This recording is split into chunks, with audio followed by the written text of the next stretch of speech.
When they're feeding the dead to the living, you know the end is near. Check out this death chamber, this washing machine.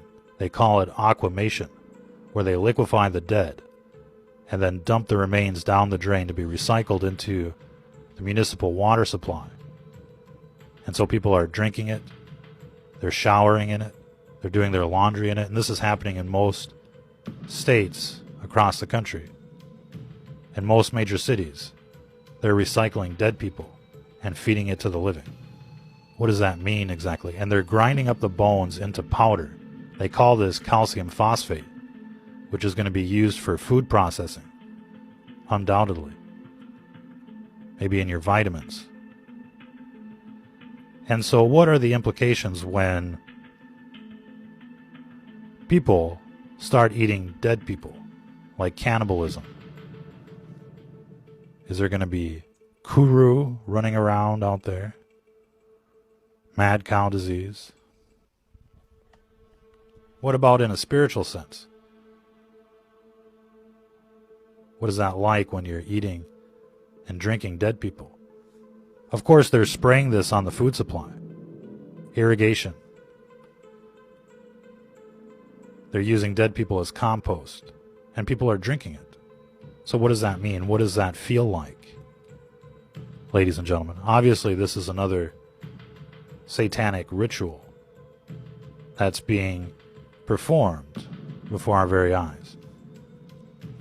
And essentially people are being raped by this death juice as they're forced to drink it.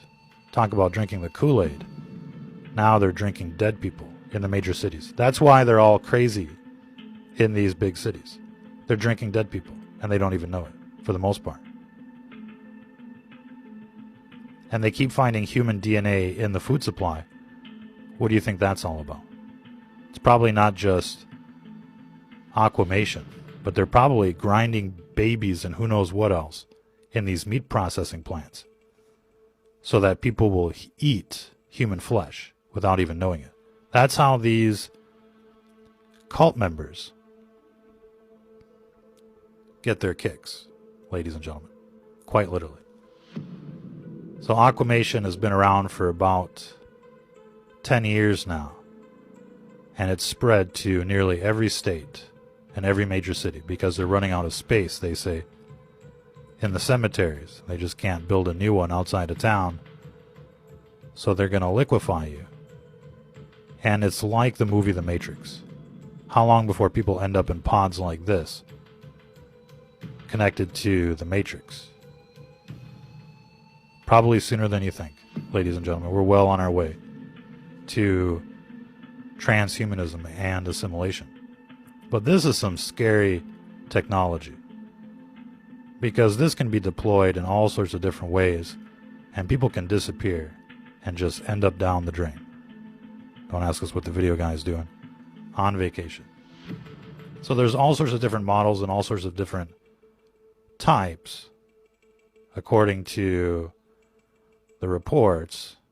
There's the hardcore hydrolysis, and then there's the soft hydrolysis. And the difference is the temperature and the time it takes to dissolve a body. It can take between 3 hours and 8 hours.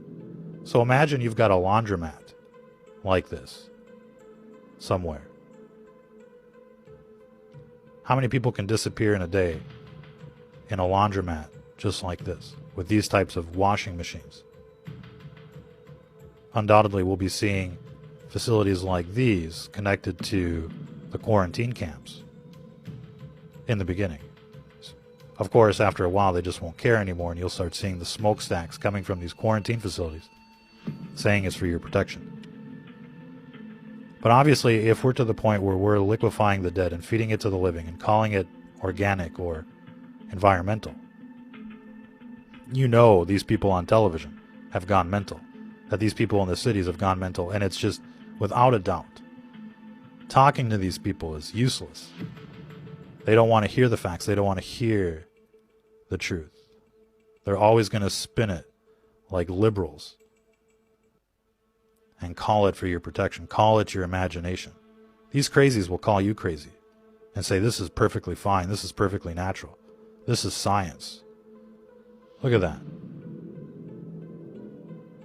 They got no problems putting the bones into a meat grinder, putting it into a bag, and saying, oh, we got some calcium phosphate. It's no longer human remains anymore. These are just chemicals. And so they're going to end up in the food supply. They're going to end up as fertilizer. And people are drinking this right now. And again, what kind of effect does this have when you drink something like this? When you drink wine, I mean, you get drunk, right? What happens when you're drinking this type of juice? You hear about the cult members drinking the adrenochrome. What about the average sheeple that's being fed this death juice? What does that do to them? Obviously, it turns them into zombies. Obviously, these people are going to be vibrating at a different frequency, at a very low frequency. But you just can't imagine dumping this into the water supply. But they do. You've heard of the expression from crap to tap. Pardon that expression, but that's what they're doing. They've been feeding people, you know what, literally, not just on the television, but literally, they're feeding people crap.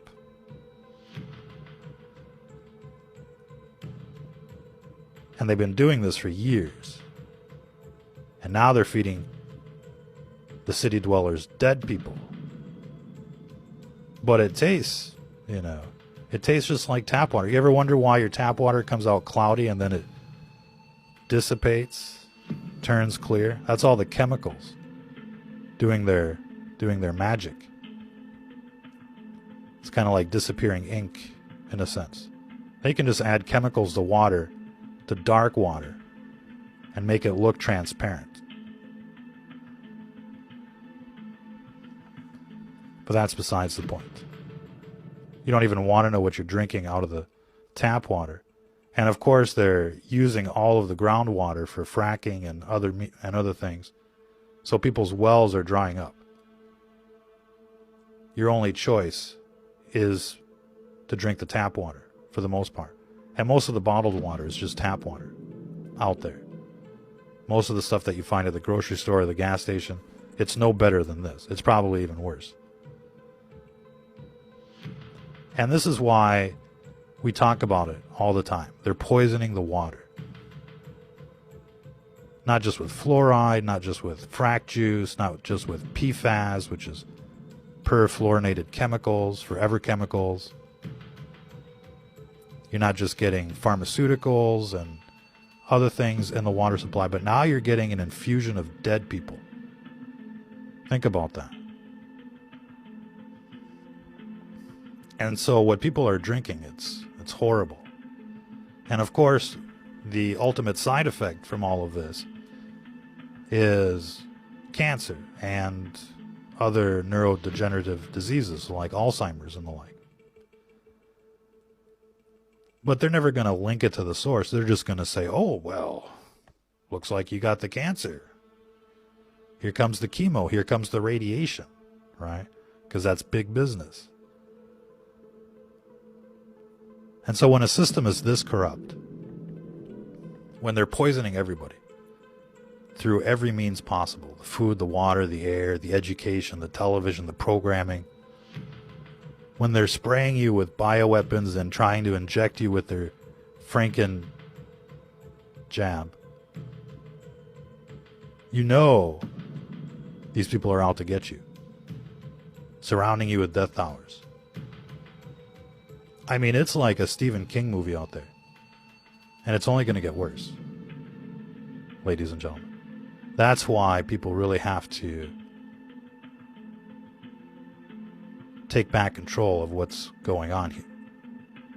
Because this is not acceptable. Feeding this to children, this death juice to children, is not acceptable. Feeding it to our neighbors is not acceptable unless they're libtards, of course. Just kidding. Maybe. But it's sad. It's sad that people have been turned into walking, talking zombies.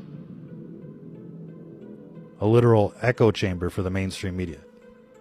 That's all they can do is repeat what's on television. It's so sad. It's such a sad world that we live in right now, especially in these cities.